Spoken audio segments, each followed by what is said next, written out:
Susan Manares, who was fired, or who was terminated and then refused to leave, or they said resign, and we're going to fire. Did they ask her to resign first? I think they asked her to resign as well. This one I double checked at the time was an at-will political appointee who could be removed at the drop of a hat for no reason whatsoever, refuses to go. She was a partisan hack from the get-go. I put out a video. It's not so hard to find. You just go look on YouTube and you can see she was a Biden administration pushing the Biden agenda, talking about how great it was working with the NIH, talking about, more mRNA investments and whatnot. A partisan hack.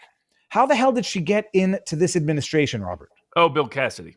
So what Cassidy has been doing, senator from Louisiana, who is being challenged by Blake McGuez, a range of really good challengers there in Louisiana. And remember, Cassidy was trying to hold up Kennedy's nomination and was going to block it, was getting a lot of political heat. And so he cut a deal. And the deal he cut was, in exchange for me picking some other, having a veto over personnel decisions, I'll let Kennedy through to the Senate to a full vote. He was going to block him out of committee. So that's what happened. And so Kennedy's been trying to maneuver through this, through Cassidy trying to block him out of the Senate, through Susie Wiles and Pam Bondi's tight ties to Pfizer, directly or indirectly. And so he's had and then Trump's love affair with Operation Warp Speed. Those have been sort of the hurdles, along with, of course, Big Pharma, which is Robert Malone and some others have published the inside leaks. Big Pharma was doing a massive coordinated effort to sabotage Robert Kennedy. And their whole goal has been looking for the right opportunity to sue him, the right opportunity to try to get him impeached, the right opportunity to get him investigated. So, he's known this all along, and he's been very careful, thoughtful, and deliberate in going through the proper legal process about each step of this. The advantage he had here was these kind of people like Manares and others can't help themselves, right? And he went along with Cassidy getting his pick for CDC, and all the CDC person had to do was go along with the administration. Could still be, could push back, give their own advice, their own contrarian opinions, etc., but still had to follow the administration. She refused, because that's what these people were there for. They're used to running the show themselves. And Kennedy was done with it. And Kennedy announced 2 weeks ago, no more money for mRNA vaccines. And then number two, and then this week, he'd already taken it off the kids list, had already taken off of being recommended for most people. He now removed the COVID vaccine from the emergency use authorization. Well, what does that mean? It means any future administration of the COVID vaccine by anybody can be sued. That's what it means. So that means the next time somebody, the Pfizer or Moderna or somebody or some doctor or some nurse, some hospital gives this COVID vaccine shot to somebody and it causes them disability or causes them death or causes them other injury, then they can now be sued. They're no longer immune. They're outside the PrEP Act. They're not on the kids list. So it was always going to happen that this was going to happen. It was about the timing of it. Kennedy putting in motion the proper studies, the proper internal documentation and substantiation of it, not pre-committing to it. That was very wise. There were people that were mad at him for not pre-committing to it, not understanding that legally and procedurally doing that would undermine and sabotage the success of the effort. Now it's going to be very, very hard for them to get that mRNA vaccine reinstated, given the 181 plus studies that he cited from all around the world, from his own internal commissions that have been reviewing this, from his own VSIP committee with Dr. Robert Malone. Otherwise, he put different people there. So he put the people in motion and put the things in motion to prove the scientific and evidentiary and empirical basis to end our dependence on mRNA vaccines that Bill Gates was trying to force feed to us through the COVID, through COVID and coronavirus. And so what's great is a whole bunch of these scum, CDC scum, went and quit, which is always great. It's always great when, it's even better. You don't want to have to fire them. You just want them to line up and quit. They say, come here, you're going to be part of something I know you hate.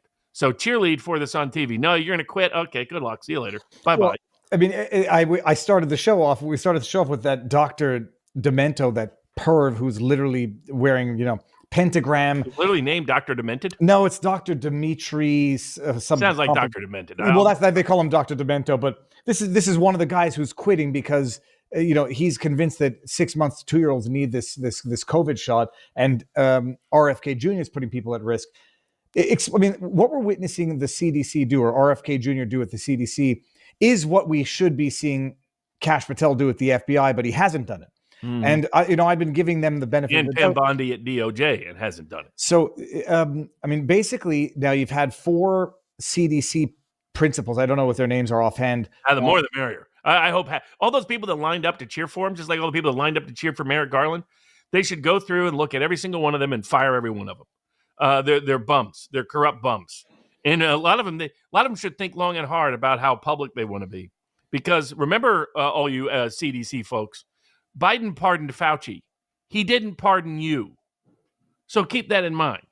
A future commission that might be coming. So if you want to get real public, you want to get in the limelight, you want to brag about all of the corrupt things you did while you're at the CDC and demand it continue to happen, then I think you deservedly should be looked at by the DOJ for the criminal activities you conspired to commit against the American people. So, but credit to Robert Kennedy for dealing with this nonsense, managing to continue to clean up these utterly corrupt agencies and institutions, continuing to make progress on all kinds of critical public health issues, and despite the efforts from inside and outside to sabotage it. That the efforts of Candace Owens to libel him failed. I wondered, did she get a check or not? A little bit curious, given the disclosures that came out about in his opinion, in his humble opinion. People, I'm just putting some connections together. There was a big pharma put together a whole committee, and they said their key group was to use conservative influencers to sabotage Robert Kennedy, and that you could pay him under the table to get it done. And then all of a sudden, we see around the same time period, we saw Laura Loomer and Candace Owens libeling Robert Kennedy. Coincidence? Maybe not. That's all I'm saying. So there's a lot more factual credibility for that than thinking Emmanuel Macron is the son of his wife. So just FYI. But yeah, great work by Robert Kennedy. Continuing, and we're going to have to continue to defend him in the court of public opinion against all the saboteurs. And it's long overdue that Bill Cassidy be removed from the Senate, which I think he will be by the January 2027 rolls around. There'll be no more Mitch McConnell in the Senate. No more Lindsey Graham in the Senate. No more Bill Cassidy in the Senate. So that will be a good and promising day. But Kennedy continues to do very good work, despite all. There's going to be continued efforts to sabotage him, continued efforts to run media campaigns against him. They were trying to find the right opportunity, but he's maneuvered it so well that they end up looking like entitled bureaucrats who feel that they have a legal right to run our lives with immunity and impunity for themselves and their big pharma allies. And the reality is that day ended on election day 2024.